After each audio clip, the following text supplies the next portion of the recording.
Okay, hello everybody and welcome back to my channel. Now today I'm here with a video that has been so requested. Honestly, since I spoke about it in my vlogs, you guys really wanted a talk through of my AS level photography sketchbook. So that is what I'm here with today.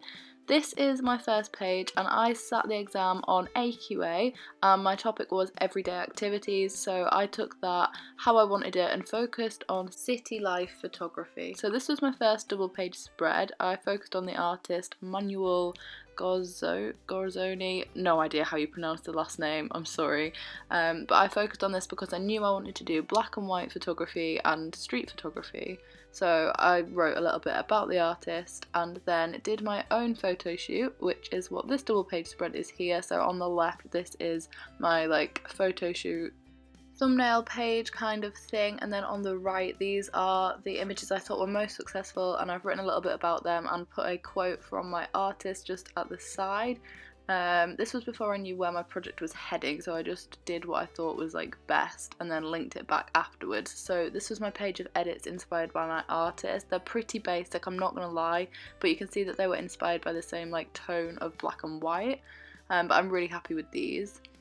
And then my second photo shoot I actually linked to my first photo shoot, so I got inspiration off my original photo shoot, which was with the coffee cups and the windows and the cafe. So I took this a bit further and looked at an artist that had done work with coffee and looked at my original artist, linked with that artist, just so that I had lots of intertextual links to different works, different artists, because that is what really strengthens the project. So then with this next photo shoot, what I did was spill coffee on the photos of my friend drinking coffee, so it was a bit of a coffee inception. I think that says a lot about me, but again, that's my thumbnail page, and then these are my successful images. When I handed this in, I did just annotate these a tiny bit, but I wanted to leave them quite basic. I really like how this turned out. It was such a fun shoot to do.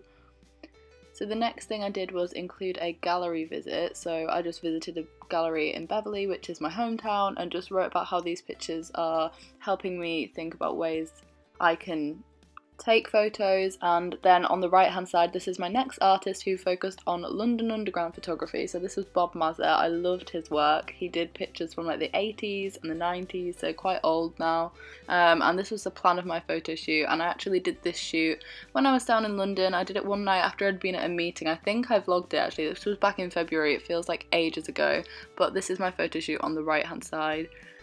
And then this was my first set of edits. I think this is my favourite photo shoot I've ever done. The pictures were really successful without being edited, so the edits strengthened them. But as you can see, I've just done a lot of writing, and the writing is basically just describing how I edited them using Photoshop, and then how I went on to further edit them in the style of my original artist by using the black and white again on Photoshop, so you can see the link to the first artist in the colour, in the shades of black and white. So then I included another gallery visit. This is one I went to in Vienna. You might again remember that vlog. And then on the right, this is my next artist, Fabian Rivori. No idea how you pronounce these names, but he worked with watercolours and black and white images, which is something I wanted to link to my street photography. So this next photo shoot was one I did in Liverpool. As you can see, the plan doesn't have the most writing. It's just, I didn't want to waffle on, it didn't need more than that. And I wanted to keep this quite basic. So the Liverpool photo shoot is what's on the right. And then I just wrote about my most successful images. So I like doing this because I like to show that the actual images were strong before I edited them, because I quite like raw photography rather than heavily digitally edited.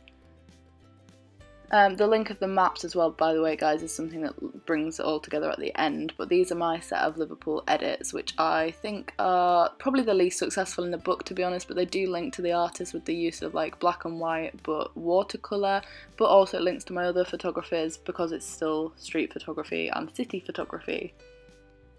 So this next double page spread is my next artist. This was Ed Fairbairn, who did a lot of work with maps. As I said, this links to the maps that you've been seeing throughout the book so far. And then I planned my photo shoot and how I was going to link the maps. Now these pictures are my most recent ones, and this is the photo shoot I did in Soho over Easter with Liv. So I went out in Soho in London, and I did put a little 1975 quote on there just because I was singing it all day long, so I thought the examiner might like that. But I just again showed my most successful images, my favourites, which are on the left here, and then the trial edits I did, which were the London Underground map being ripped and like manipulated through actually tearing paper. However, I did then go on to digitally edit it. I just included these to show where my original ideas had come from.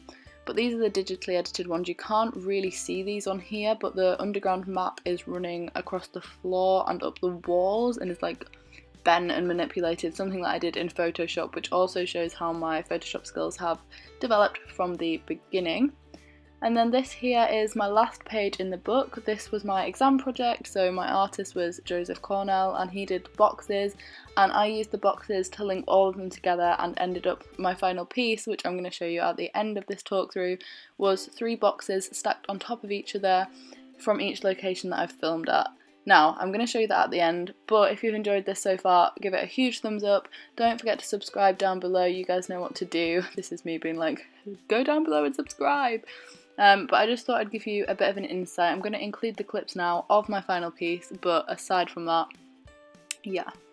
So yeah, this was my final piece that I did in the exam. These 3 boxes each represent the locations that the pictures were taken. So one's for York, one is for Liverpool, and one's for London. And these are boxes made out of wood that I covered in the pictures. So I printed them out and I put them on there with PVA glue.